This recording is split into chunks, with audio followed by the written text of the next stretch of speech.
પુષ્પદંતની જુદી જુદી રીત છે ભગવાનની સ્તુતિ કરવાની, અને એ દ્વારા આપણી બુદ્ધિને ખીલવે છે, આપણને સરસ રીતે વિચાર કરતા શીખવાડે છે કે ખરેખર ભગવાનની પ્રાપ્તિ કરવી હોય, ભગવાનનું જ્ઞાન પ્રાપ્ત કરવું હોય, મોક્ષ પ્રાપ્ત કરવો હોય તો જેટલા દર્શન છે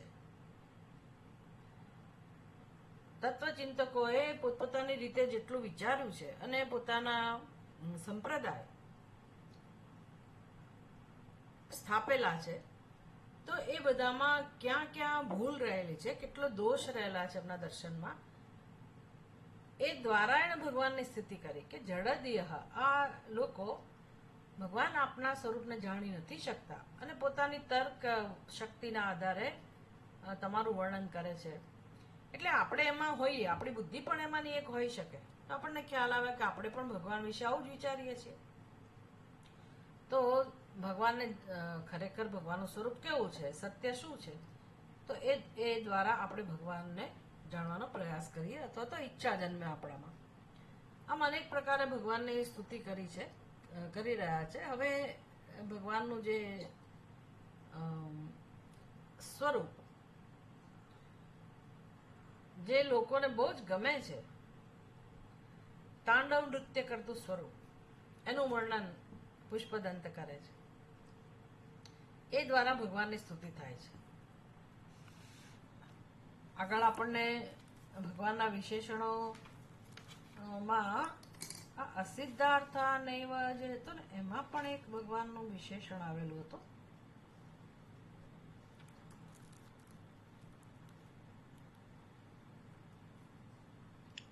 નહીં વશિષુ પત્ય પરિભવ.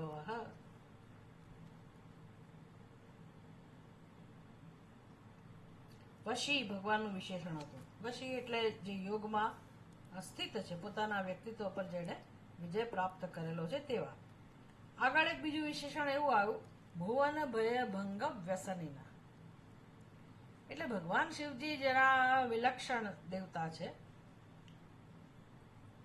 ભલે એ સંહારક હોય છતાં પણ જ્યારે જ્યારે જગત નો નાશ થવાની ઘડી આવે તો સૌથી પહેલા શિવજી દોડતા હોય. એટલે એ સમુદ્રનું મંથન થયું અને વિષ પ્રગટ થયું તો બધા ભગવાન શિવજી પાસે ગયા અને ભગવાન શિવજી તરત જ તૈયાર થઈ ગયા અમૃતનું પાન કરવા માટે. એટલે એમનો સ્વભાવ જ એવો છે. તો અહીંયા પણ એવા જ સ્વભાવની વાત છે.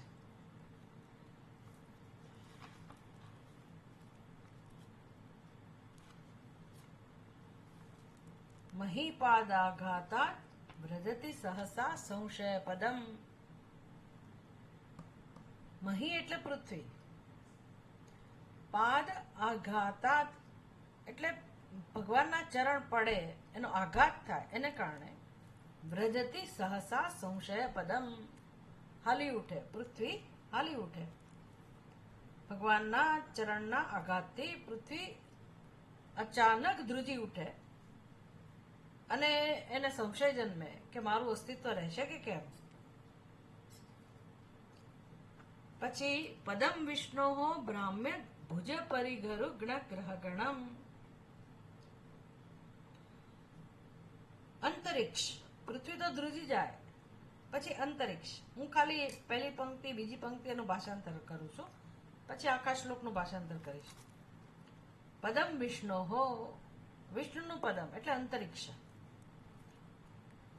ભ્રામ્ય ભુજ પરિઘરુ ગણ ગ્રહ ગણમ. તો ભગવાનના હાથ, ભગવાનની ભુજાઓ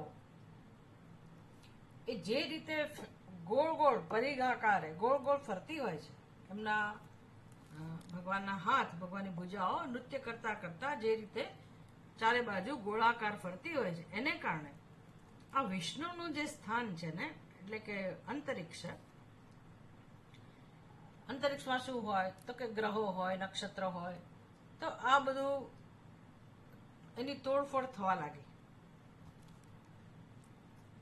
એ તૂટવા લાગે. જાણે કે નક્ષત્રો, એમને એવું લાગ્યું કે અમારો નાશ થઈ જશે, પછી મુહુહુ મુહુર્દોર્દ્યોસ્થમ યાતિ અનિવૃત્ત જટા તાડિત તટા. બધી સંધિ છૂટી પાડવાનું બધું બહુ જ અઘરું કામ છે આમાં. એટલે જેને સંસ્કૃત આવડતું હોય એ લોકો એક એક શબ્દ છૂટો પાડી શકે. મહી પાદ આઘાતાત વ્રજતી સહસા સંશય પદમ. પહેલી પંક્તિ. બીજી પંક્તિ પદમ વિષ્ણોઃ ભ્રામ્યત ભુજ પરિઘ રુગ્ણ ગ્રહણમ. ભલે ગુજરાતી ના આવડે પણ આવા શબ્દો છૂટા પાડવા નો પ્રયાસ બહુ સારી વસ્તુ છે. ધીરે ધીરે સંસ્કૃત આપણી અંદર ઉતરતું જાય. મુહુહુ એટલે વારંવાર. દ્યૌહુ દૌસ્થ્યમ યાતિ. આ ત્રીજી પંક્તિ. મુહુહુ દ્યૌહુ દૌસ્થ્યમ યાતિ અનિવૃત્ત જટા તાડિત તટા. ચોથી લાઈન. જગદ રક્ષાય ત્વમ નટસી નનુ વામેવ વિભૂતા. હવે પહેલા ત્રણમાં તો સીધું વર્ણન જ છે, આપણને ખબર ના પડે કે આ શું કહી રહ્યા છે પુષ્પદંત. પણ પુષ્પદંતજીને દેખાય છે કે ભગવાન તાંડવ નૃત્ય કરી રહ્યા છે અને શું હાલત છે ત્રણેય લોકની. એટલે પૃથ્વી ઉપર તો ભગવાનના ચરણ હોય અને ભગવાન તાંડવ કરે છે અને એને કારણે પૃથ્વી ધ્રુજી ગઈ, ધ્રુજી રહી છે. એને એમ લાગે છે કે જાણે ભૂકંપ થયો, એનો નાશ થવાની તૈયારી છે. ભગવાનના પગ પૃથ્વી ઉપર નૃત્ય કરી રહ્યા છે. ભગવાનની ભુજાઓ અંતરિક્ષમાં ગોળ ગોળ ઘૂમી રહી છે અને એટલી વિશાળ ભુજાઓ છે અને એની જે થપાટ પડે છે નક્ષત્રો ઉપર, એવું લાગે છે કે નક્ષત્રોનું અસ્તિત્વ નહીં રહે. આ અંતરિક્ષ લોકની વાત હતી. હવે સ્વર્ગ લોકની વાત છે. મુહુહુ મુહુહુ એટલે વારંવાર. દ્યૌહુ એટલે સ્વર્ગ. આ સ્વર્ગની અંદર હવે શું રહ્યું બાકી? કલ્પના કરો. જો પૃથ્વી ઉપર ભગવાનના પગ છે, અંતરિક્ષમાં એમના હાથ છે. હવે સ્વર્ગમાં શું હશે? Can you imagine?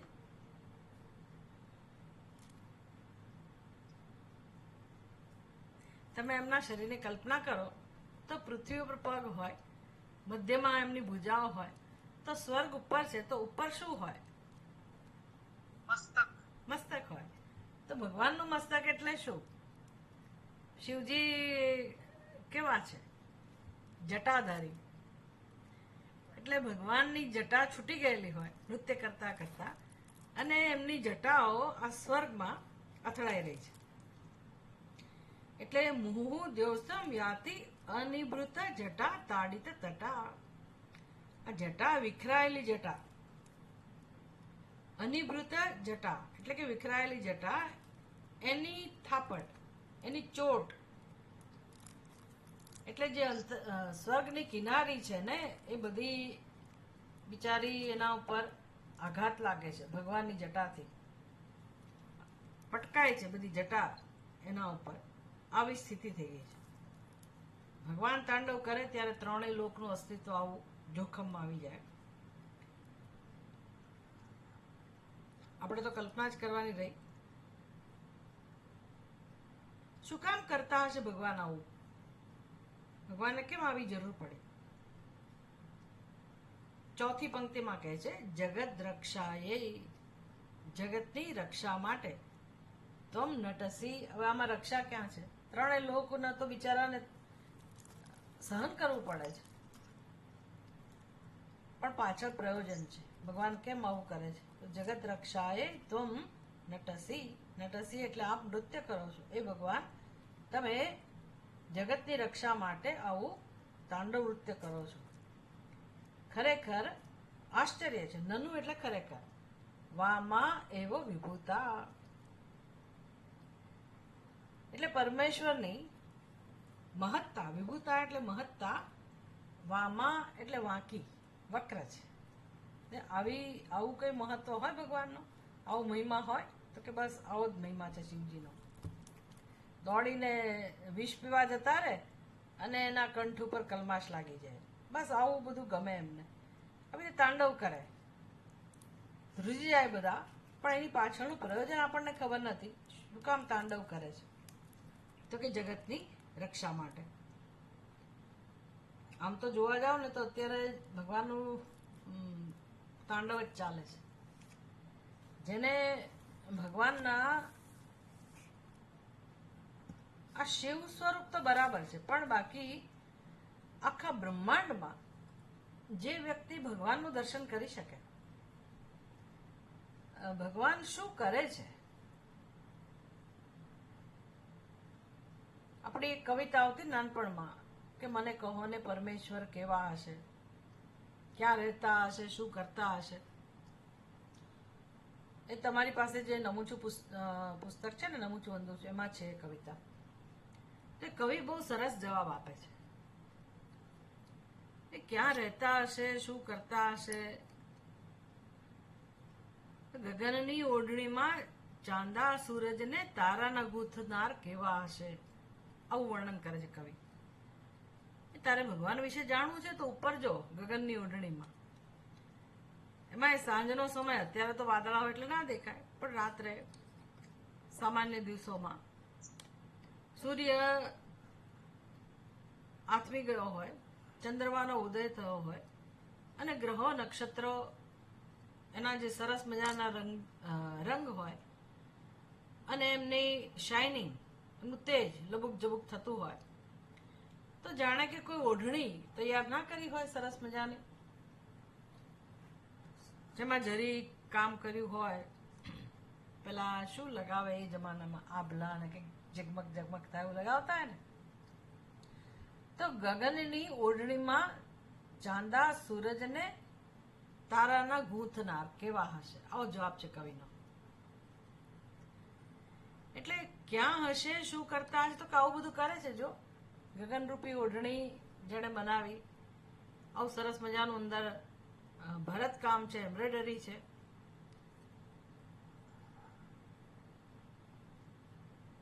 તો કેવા હશે ભગવાન? આટલું મહાન ગગન બનાવવું, આટલા ગ્રહો નક્ષત્રો આપણને તો દૂરથી આટલા ઝીણા ઝીણા દેખાય છે. બાકી વૈજ્ઞાનિકોને પૂછો તો ખબર પડે કે આ તો કેટલાય સૂર્ય ને કેટલાય ચંદ્ર ને કેટલાય નક્ષત્રો ને કેટલાય ગ્રહો છે. કોણે બનાવ્યું હોય આવું? કોણે બનાવ્યું હોય? વૈજ્ઞાનિકો તો ગાંડા હોય આ બધું જોવા માટે. એટલે આવું જગતનું દર્શન, આવા વિશાળ જગતનું દર્શન, એમાં જેને ભગવાન દેખાય, આવી રીતનો દેખાય. ઓહો, આપણને એમ થાય કે એટલા દૂર દૂર ભગવાનની વાત કરતો, કે ના, તારી સામે, તારા ઘરની સામે આજુબાજુ ક્યાંય જો આંબાનું વૃક્ષ હોય તો એ ઊંચી ડાળીએ મોરોના મૂકનાર કેવા હશે. કોણે મોરો મૂકી આંબાના વૃક્ષ ઉપર? પછી એની સુગંધ થી આકર્ષાઈને કોયલ આવે અને મીઠા એ મોરોના સ્વાદને ચખાડનારા કોયલના કૂકનાર કેવા હશે. બધા શબ્દો એટલા સરસ છે કવિના કે આ બધું વૈવિધ્ય, આ ઐશ્વર્ય છે ભગવાનનું. અને કેટલું સરસ છે. બધામાં ઈશ્વર છે, બધામાં ઈશ્વર અભિવ્યક્ત થઈ રહ્યો છે. એટલે કે કોયલના અવાજમાં ઈશ્વર, કોયલ ઈશ્વર, કોયલ જે સ્વાદ લે છે મોરનો, એ સ્વાદમાં ઈશ્વર, આંબાની મોરમાં પણ ઈશ્વર, આંબામાં પણ ઈશ્વર, સુગંધમાં પણ ઈશ્વર. તો આ ઈશ્વર ક્યાં દૂર રહ્યો? તો જેને જોવો જ છે ઈશ્વર, એ તો જોઈ શકે. દ્રષ્ટિ હોવી જોઈએ એની પાસે.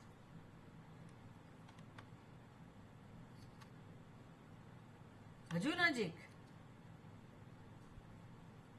સમુદ્રમાં છે ને બધું તો વર્ણન છે. પછી બહુ સરસ વર્ણન તો કહ્યું છે કવિનું, મને મારી માડીના ખોળે હુલાવનાર કેવા હશે. વિચાર કરો, મને મારી માડીના ખોળે હુલાવનાર કેવા હશે.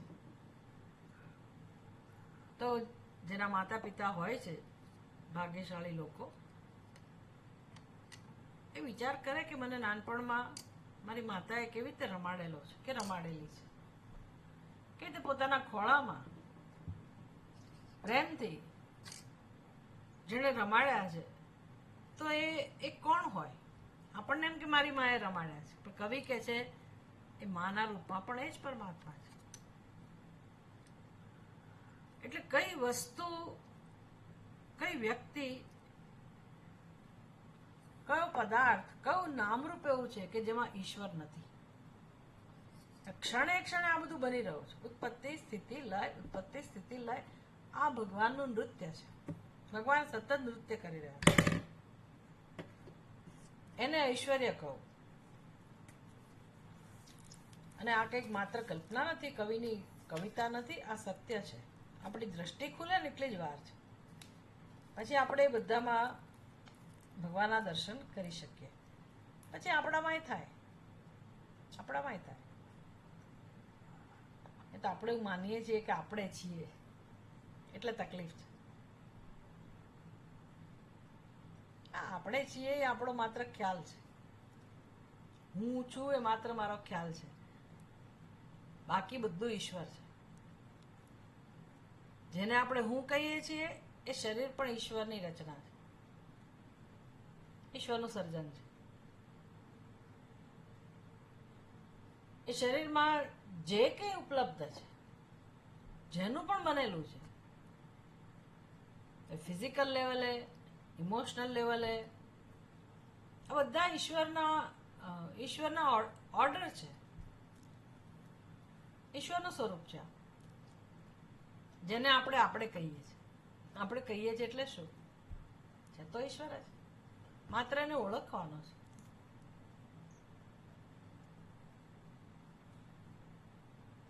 એટલે બુદ્ધિની બહુ જરૂર છે. બુદ્ધિનો ઉપયોગ કરવાની બહુ જ જરૂર છે. સંસાર માટે નહીં, ઈશ્વરને જાણવા માટે.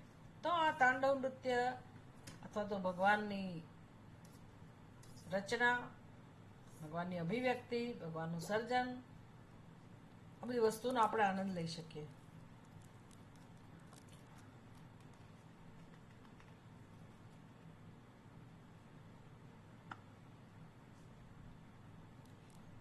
એટલે મારે કહેવું તો એ હતું કે અત્યારે જે આપણે તો વરસાદ બહુ નથી આવતો, પણ જ્યાં જ્યાં વરસાદ વધારે આવતો હોય, કોઈ જગ્યાએ પૂર આવતું હોય, ધોધમાર વરસાદ આવતો હોય, પર્વતોમાં હોય, જંગલમાં હોય, તો આપણે જોઈને ડરી જઈએ. પણ એ ભગવાનનું તાંડવ નૃત્ય જ છે ને. કરે છે એની રીતે આ પ્રકારનું નૃત્ય.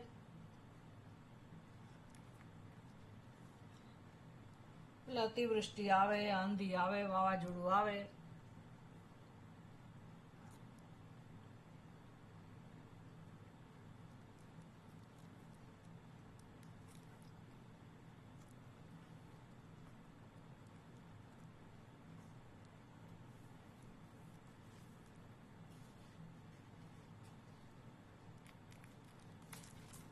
એટલે કેમ ઓળખવા ભગવાનને? ભલે આવું એમનું ભયાનક નૃત્ય હોય, પણ એ કોણ કરી રહ્યું છે એ મહત્વનું છે. આપણને મહાદેવજી પ્રિય હોય, શિવજી પ્રિય હોય, અને એનું નૃત્ય હોય તો પછી ડરવાનું શું? ભલે ને આધ્યાત્મિક સ્તરે ગરબડ થાય, એટલે કે આપણે માંદા પડીએ, કંઈક અકસ્માત થયો, કંઈ પણ કોઈ પણ ઘટના બની, એ પણ નૃત્યનો જ એક ભાગ છે ભગવાનના. પછી આધિભૌતિક સ્તરે કંઈક થાય અને આધિદૈવિક સ્તરે, આમ 3 સ્તરે બધી ઉથલ પાથલ થયા કરે. આધ્યાત્મિક સ્તરે, આધિભૌતિક સ્તરે અને આધિદૈવિક સ્તરે સતત આપણા જીવનમાં આ બધાનો અનુભવ થાય. તો એના કરતા હરતા ભગવાન છે, અને ભગવાનને ને મને શું સંબંધ છે? આપણે ભગવાનને કેવી રીતે જોઈએ છીએ? ત્વમેવ માતા ચ પિતા ત્વમેવ, ત્વમેવ બંધુશ્ચ સખા ત્વમેવ, ત્વમેવ વિદ્યા દ્રવિણમ ત્વમેવ, ત્વમેવ સર્વમ મમ દેવ દેવ. તો બધું જ જ્યારે ભગવાન હોય અને એ જ કરતા હરતા હોય, અને આપણે એને શરણે હોઈએ તો ભય ના લાગે, કશાનો ભય ના લાગે. હમણાં એક સેમિનાર તો ના કહેવાય, પણ એક સરસ કાર્યક્રમ હતો. છેવટે બધાને પ્રશ્ન પૂછવાનો હતો, તો એક વ્યક્તિએ પ્રશ્ન પૂછ્યો કે ભય કેમ હોય છે જીવનમાં, ભય લાગે તો શું કરવું. એટલે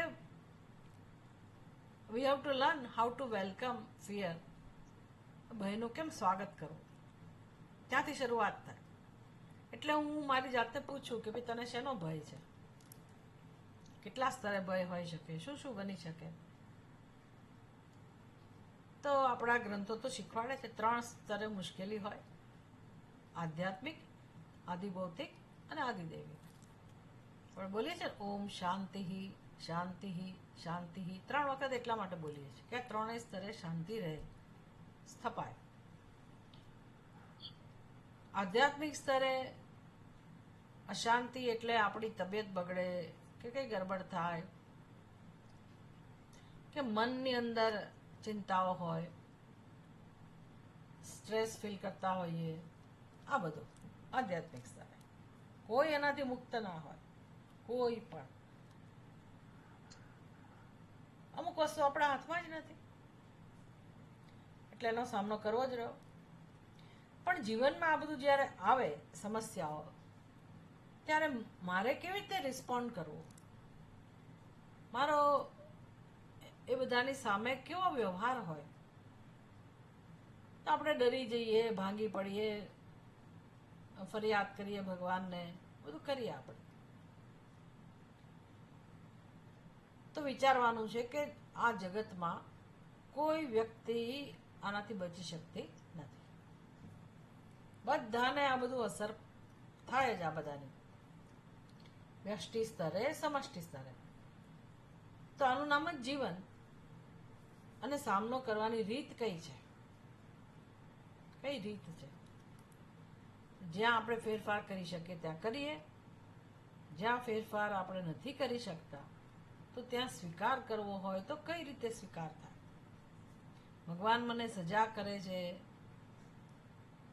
મારા કર્મનું ફળ મને આપ્યું ભગવાને, અને હું ભોગવું છું, આવું આપણા ગ્રંથો નથી શીખવાડતા.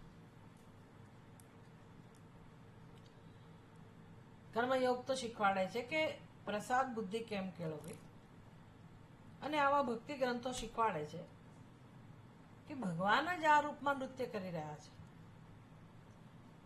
જેમ માતા પોતાના બાળકને, ઘણીવાર નાના બાળકોને આપણે રમાડતા હોઈએ, ઘણીવાર ભાઈઓ પોતાની નાની બહેનને રમાડે ને તો આમ પેલું વાઘનું મોરું પહેરીને આવે અને ડરાવે, અથવા આમ જ આંખ બંધ કરી દે, નાની બેન ડરી જાય. પછી પોતે મોરું ઊંચું કરે અથવા તો મોટેથી હસે, ત્યારે બેનને ખબર પડે કે તો આ મારો ભાઈ છે કે આ તો મારા મમ્મી છે. એમાં ભગવાન સાથેનો સંબંધ આપણો એક કેળવાઈ ગયો હોય કે ભાઈ કરનાર કોણ છે, તો ભગવાન છે. બસ એણે કર્યું એટલે બસ ભલે કર્યું, એ આપણું નુકસાન ના કરે. કોઈ પણ વસ્તુ દ્વારા આપણું નુકસાન નથી થતું હોતું, એ ભક્ત જ સમજી શકે. પણ આપણે એવા ભક્ત બનવાનું છે.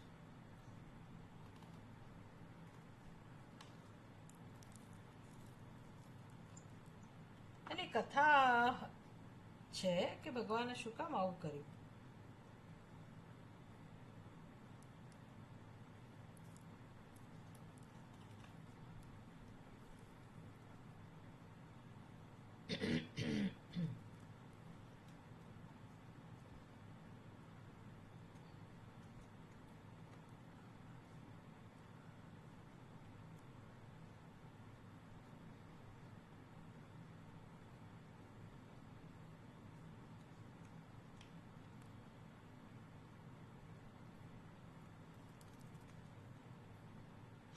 આમાં તો એ કથા આપી નથી. હું શિવપુરાણમાં તમને કોઈને જડે તો મને કહેજો કે એવી કોઈ કથા છે ભગવાને કેમ નૃત્ય કર્યું.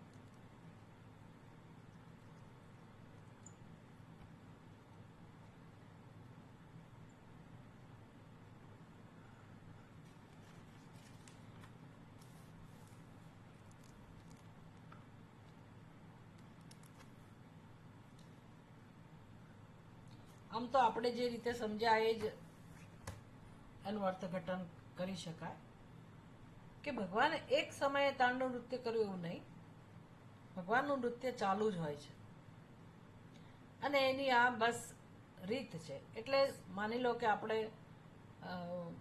વિચારીએ કે જીવનમાં સંહાર હોય જ નહીં, તો એ જીવનનો અર્થ શું છે? જગતમાં સંહાર નામની વસ્તુ હોય જ નહીં તો એ જગતનું અસ્તિત્વ ના રહે. એટલે જો નવું સર્જન કરવું હોય તો સંહાર જરૂરી છે.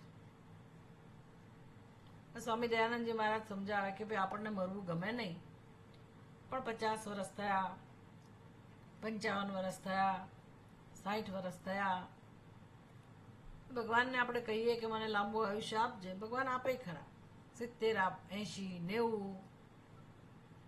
હવે 90 વર્ષની વ્યક્તિને તમે જુઓ તો એ જીવન કેવી રીતે જીવી શકે, કેવી રીતે માણી શકે? મુશ્કેલ છે ને. અને એને ભગવાન આયુષ્ય આપતા જ જાય, આપતા જ જાય, તો પછી તો હાલત કેવી થઈ જાય? શરીર બિચારું વળવા માંડે. એટલે જેમ જેમ ઉંમર વધતી જાય આમ શરીર તો બિચારું નકામું થતું જાય. તો એવા શરીર સાથે કોઈ વ્યક્તિ, કોઈ જીવ આનંદથી જીવી ના શકે. એટલે હવે એ જીવને ફરી પાછું જીવન આપવા માટે, આનંદ લેવા માટે ભગવાન શું કરે તો કે એ શરીર લઈ લે, બીજું શરીર આપે, તો જ એનો જન્મ થાય. પેલું જૂનું શરીર ના છોડે તો જન્મ ના થાય. એટલે આ જ એક નિયમ છે. એટલે ભગવાન તાંડવ દ્વારા કદાચ એવું કરતા હોય તો પણ એ જીવના સારા માટે, જગતના સારા માટે, અને સતત થતું હોય છે. સતત ઉત્પત્તિ પણ હોય, જન્મ પણ દરેક જગ્યાએ થતો હોય, પોષણ પણ દરેક જગ્યાએ થતું હોય, અને સંહાર પણ દરેક જગ્યાએ થતો હોય. સતત આ કામ ભગવાન દ્વારા થઈ રહ્યું છે. પછી એવું છે કે ભાઈ કેમ આવું કરતા હશે? તો આપણે કદાચ પ્રશ્ન કરીએ કે પ્રહલાદ ભગવાને નૃસિંહ અવતાર કેમ ધારણ કર્યો? તમને કથા ખબર છે ને? નૃસિંહ અવતારની કથા નહીં ખબર? ખબર છે ને? નૃસિંહ ભગવાનનું સ્વરૂપ કેવું હતું?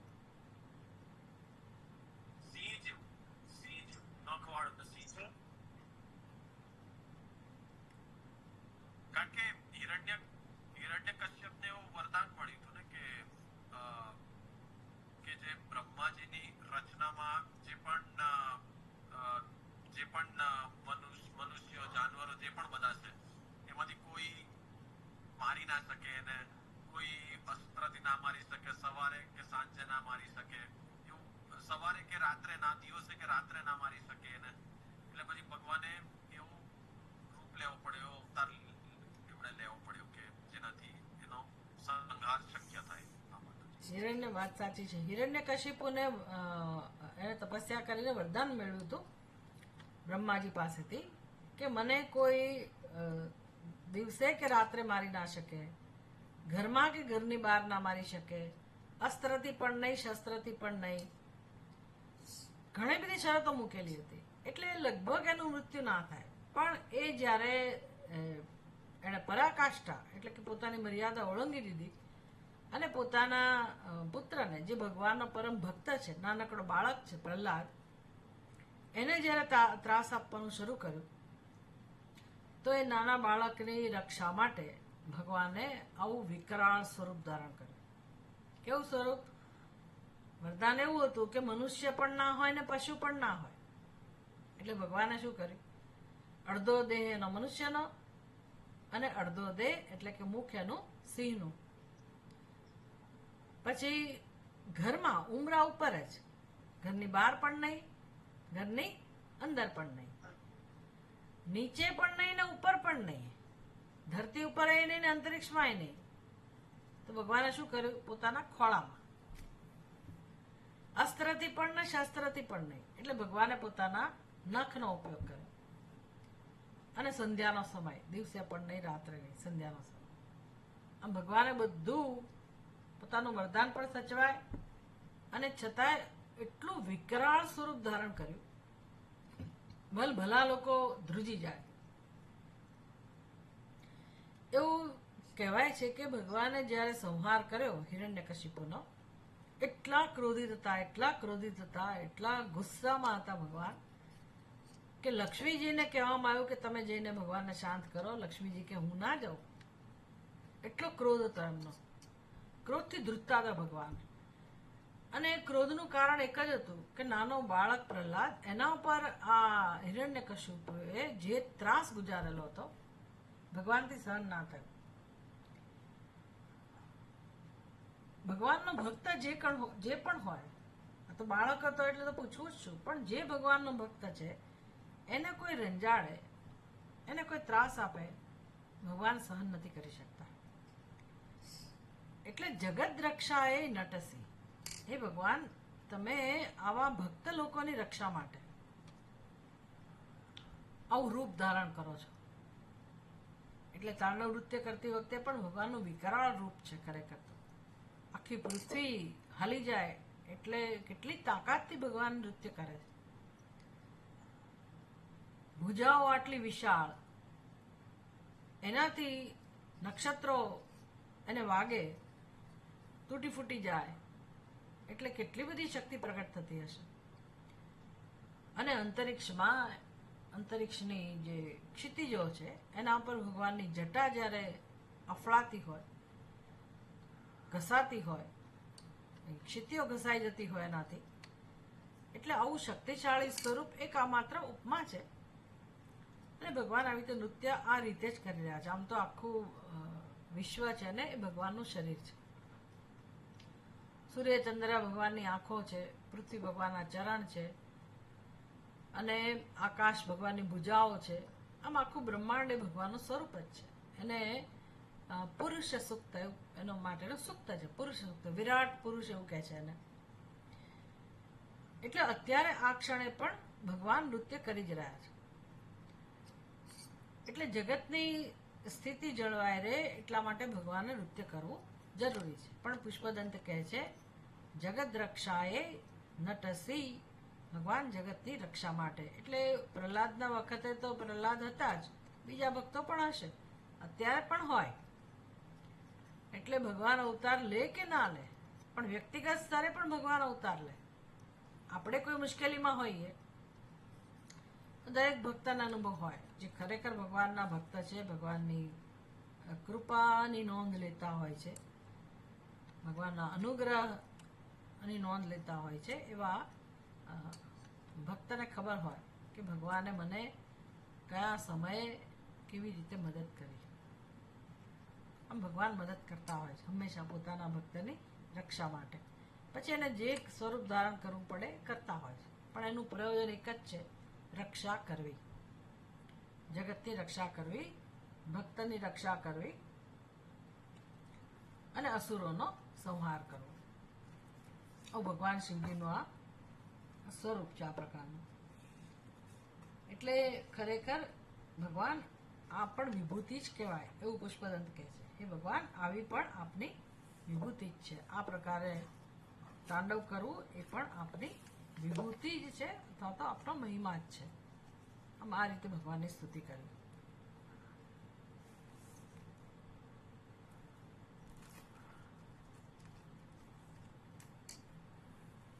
જે ભગવાનના ભક્ત છે ને એને તો શિવતાંડવ સ્તોત્ર ગમતું જ હોય છે. કોણે રચના કરી છે ખબર છે શિવતાંડવ સ્તોત્રની?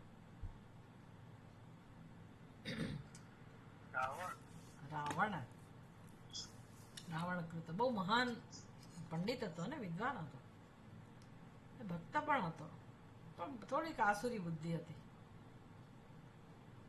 પછી તો ભગવાને એને ધીરે ધીરે જે કે એને જે પ્રકારનો એને સુધારવા માટે જે કરવાનું જરૂરી હતું ભગવાને કર્યું.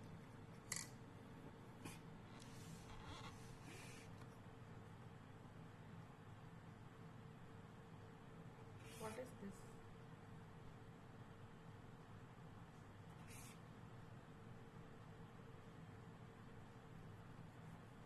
આપણું રેકોર્ડિંગ બંધ કરી શકાય કરવું હોય તો.